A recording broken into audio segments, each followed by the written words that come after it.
여러분 안녕하십니까? 이슈토크입니다.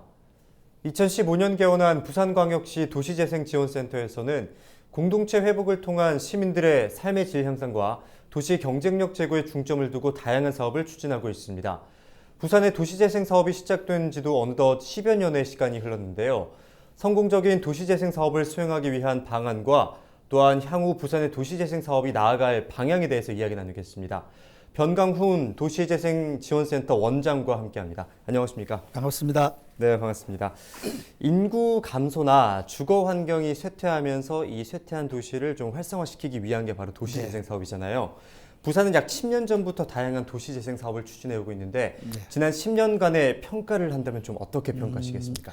그러니까 10년의 평가라는 문제가 들어가면 많은 분들이 이렇게 아쉬워하는 쪽에 방점을 찍습니다. 그런데 생각해보면 이 10년이라는 기간을 단락 지어서 얘기하면 그렇게 평가할 수도 있겠다라는 생각은 드는데 돌이켜보면 그 10년의 성과들이 정확하게 제대로 못 굴러갔다면 지금 현재의 도시재생 사업의 이 확장성이 가능했겠는가 하는 문제가 이제 대두되거든요. 그러니까 그 이야기의 핵심의 근거는 뭐냐면 10년 동안에 하드웨어적인 부분에 성과가 있었느냐, 그 변화가 있었느냐, 그래서 주민들이 떠나지 않고 많이 정주하느냐 하는 문제로 돌아가 보면 미약하게 그 약간의 성과는 있지만 크게 성과는 없다고 지금 보여지는 대목이 지금 사실 문제지만 그때 그런 것들을 통해서 요즘 코로나 시대에 그 비교해 보면 지금 갑자기 부각되는 것이 코로나 시대가 되니까 우리가 그렇게 얼굴을 대면하고 만났던 게 굉장히 중요했던 건데 요즘은 진짜 못하니까 알겠구나라고 하는 느낌과 같이 우리들이 공동체성에 대한 문제를 찾아서 발굴하고 그거를 키워왔다는 것이 사실 큰 힘인 것 같고요. 지금 이제 문재인 정권에서 우리들이 하고 있는 사업의 그 명칭이 도시재생 뉴딜이라는 명칭으로 나와서 사업을 지금 공모하고 거기에 선정되고 하는 과정에 있는데 부산이 지금 한 30개 이상 선정이 되는 내용을 보면 그때 10년 전에 저희들이 마을마다 그 공동체성을 회복하고 활동을 해왔던 근거들이 다시 뉴딜의 사업에 재도전하게 되는 꼴이 되고 거기서 성과가 나오는 이 결과가 나왔기 때문에 이런 걸로 본다면 꼭 그렇게 부정적이지는 않아도 될 것 같다 이런 생각이 듭니다. 큰 성과라고 하기엔 좀 미미하긴 하지만 그래도 점진적으로 발전을 해왔다 이렇게 보면 되는 거죠. 그리고 또 지난 2017년에는 도시재생 사업, 뉴딜 사업이 이제 추진이 되면서 부산 지역에서도 원도심을 중심으로 도시재생 뉴딜 사업이 원활하게 추진이 되고 있습니다. 그렇다면 이제 이 도시재생 뉴딜 사업이 추진됨에 있어서 어떠한 좀 보완해야 할 점들이라든지 아니면 문제점들 이런 것들은 어떤 게 있을까요? 그러니까 도시재생 뉴딜 사업의 핵심 키워드는 주민의 주체적 성장 그리고 사업이 끝난 뒤에 주민이 그것을 관리 운영할 수 있는 이 체계적인 구조 거기에 이제 일자리까지 포함이 되는 이런 내용이 이제 주로 이루고 있는데 그렇게 따진다면 몇 가지 유형에서는 그것들이 좀 잘 제대로 가고 있느냐라고 하면 좀 부정적인 시각이 많이 있습니다. 왜 그러냐면 사업을 시작할 때 주민들의 욕구를 충분히 반영해서 갔어야 되는데 주민의 욕구가 그렇게 많이 반영이 안 되고 주도적인 역할을 행정이나 그다음에 전문가라고 하는 분들이나 또는 용역사나 이런 쪽에서 자꾸 이렇게 주도권을 갖고 있다 보니까 막상 사업은 땄는데 그 사업을 진행하는 과정이나 사업이 종료된 뒤에 지속성의 문제에 있어서 그렇게 큰 효과가 못 나오는 이유가 지금 그 초기에 그 상태에서 시작이 됐다고 봅니다. 그래서 사실 그 부분을 보완해야 된다. 그러니까 처음부터 주민이 이런 사업을 주민의 시각으로 설계하도록 열어주고 그 설계된 내용이 실제 진행이 될 때에 당연히 주민들이 주도적으로 했기 때문에 체계적으로 잘 끌어갈 수 있게 되니까 나중에 이제 지금 현재 표현되는 바로는 우리가 현장 지원센터라고 하는 것이 사업을 딸 때 시작했다가 그다음에 사업이 종료되면 끝나는 이런 시스템이거든요. 그렇더라도 주민들이 그런 역량 강화가 돼 있기 때문에 충분히 끌어갈 수 있다라고 하는 것은 초기에 어떻게 가느냐에 좀 중요한 포인트가 있다고 봅니다. 네. 그래서 그걸 잘해야 된다는 거죠. 네. 도시재생 관련 정책은 시시각각 변해오고 있긴 하지만 네. 가장 중요한 것은 공동체 회복이 아닐까 생각합니다. 맞습니다. 예, 예. 부산 도시재생지원센터에서 현재 추진하고 있는 정책들은 어떤 것들이 있습니까? 그러니까 이제 이렇게 좀 이해를 하셨으면 좋겠습니다.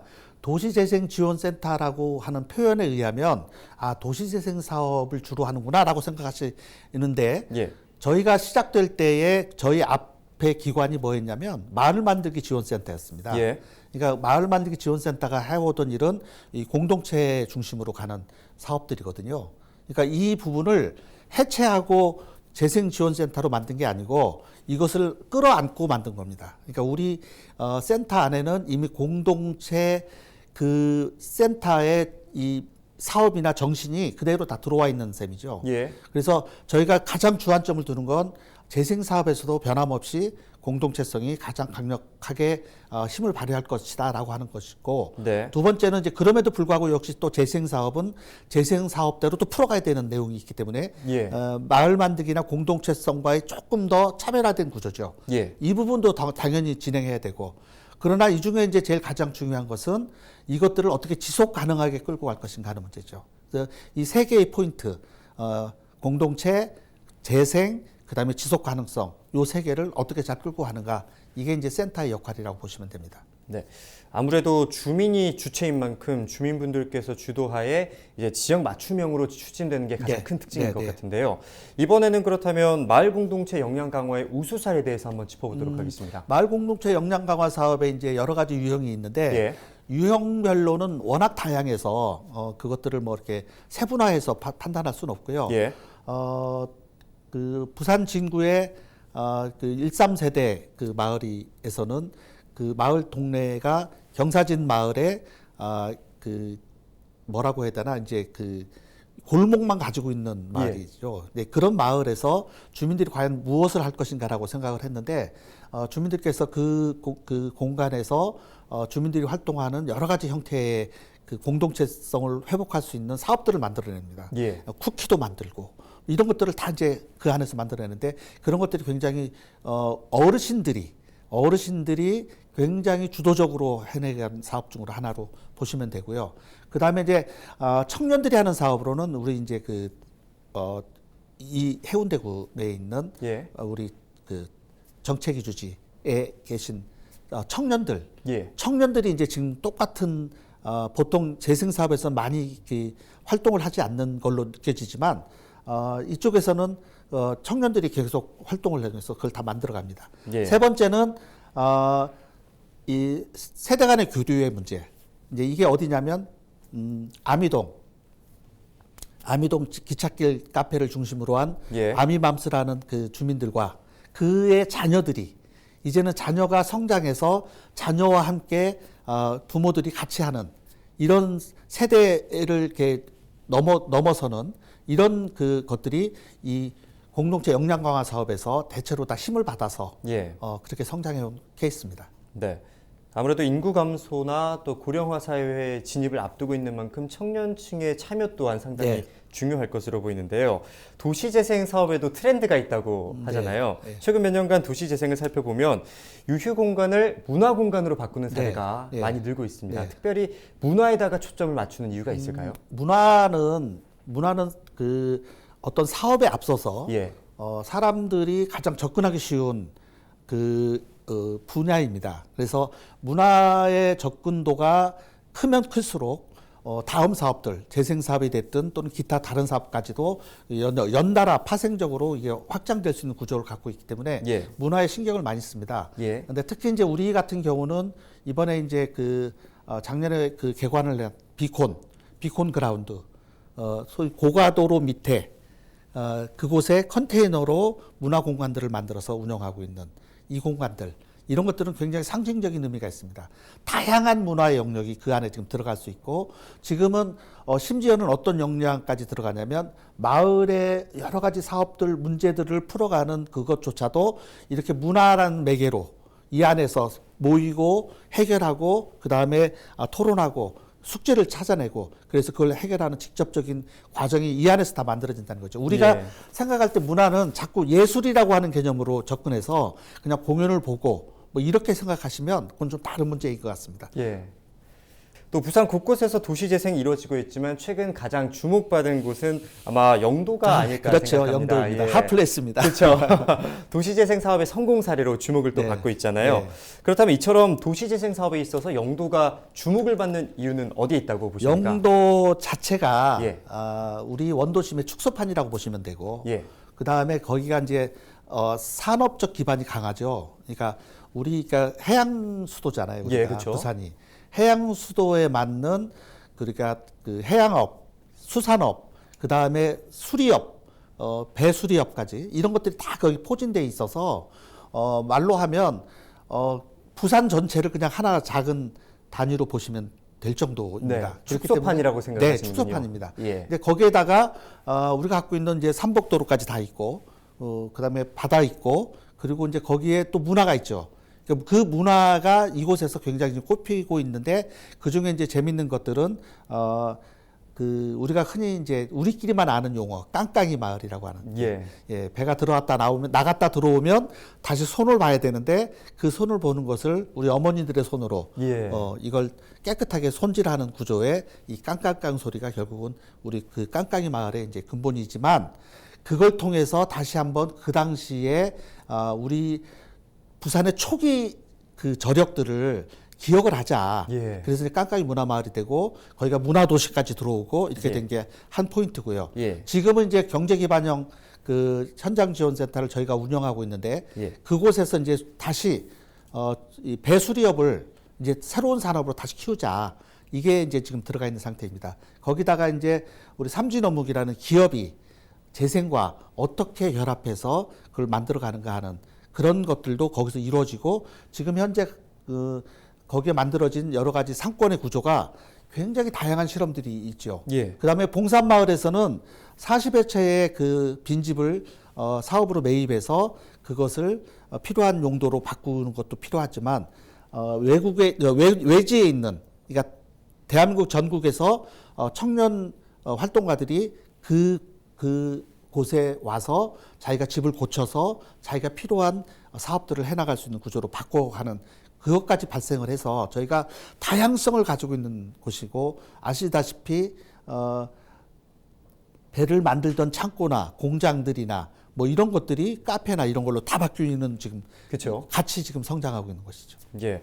앞서 말씀하셨듯이 영도의 성공 사례를 기반으로 부산의 다른 지역도 좀 네. 균형 있게 발전시킬 수 있는 방안이 또 네, 필요하지 네, 거기서 않을까 좀 나오고 있습니다. 예. 예, 생각이 되는데요. 또한 성공적인 도시 재생을 위해서 청년 인력을 양성을 위해서도 힘을 쓰고 있다고 네, 네. 들었습니다. 현재 추진 중인 프로그램들은 어떤 게 있습니까? 저희가 이제 3년 차에 들어오긴 했는데 예. 3년 차에 들어오긴 했지만 일단 첫 그 도시 재생사를 이제 배출하는 예. 7개 대학이 저희하고 함께 부산시하고 함께 학생들 재학생들을 다양한 학과의 재학생들을 재생사 프로그램으로 교과 과정을 만들어서 예. 거기서 그 수업을 이수하면 학점을 받으면서 최종적으로 그 학과를 마치는 그 기본 학습과 센터에서 하는 심화 학습까지 다 마치면 재생사라는 타이틀을 줍니다. 예. 그리고 이제 그 재생사가 배출이 되면 이걸 이제 어떻게 쓸 것인가 하는 문제죠. 그래서 저희가 이제 꿈의 날개 사업이라고 하는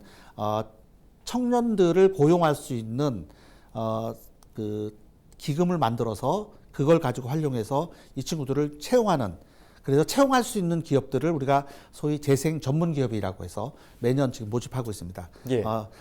재작년, 작년 한 해마다 한 40여 개씩 모집을 했는데 올해 이제 3년 차인데 올해는 100몇십 개가 지금 참여하겠다고 지금 제안을 예. 해서 지금 아주 심각한 고민에 빠져 있습니다. 예. 와, 이걸 어떻게 또 선정을 해야 되지 하는 그런 기업들이 참여를 하면 재생에 대한 전문 교육을 받고 그 다음에 고용할 수 있는 그 숫자만큼을 고용을 해서 운영을 하고 있습니다. 지금 현재 원래 34명을 고용을 했고 근데 그중에 이제 중간에 이탈한 친구들 빼면 24명이 지금 근무를 하고 있는데 네.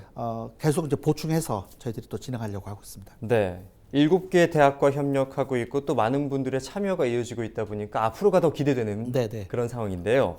도시재생지원센터가 또 매년 개최하고 있는 도시재생 박람회도 주목을 네. 받고 있습니다. 네네.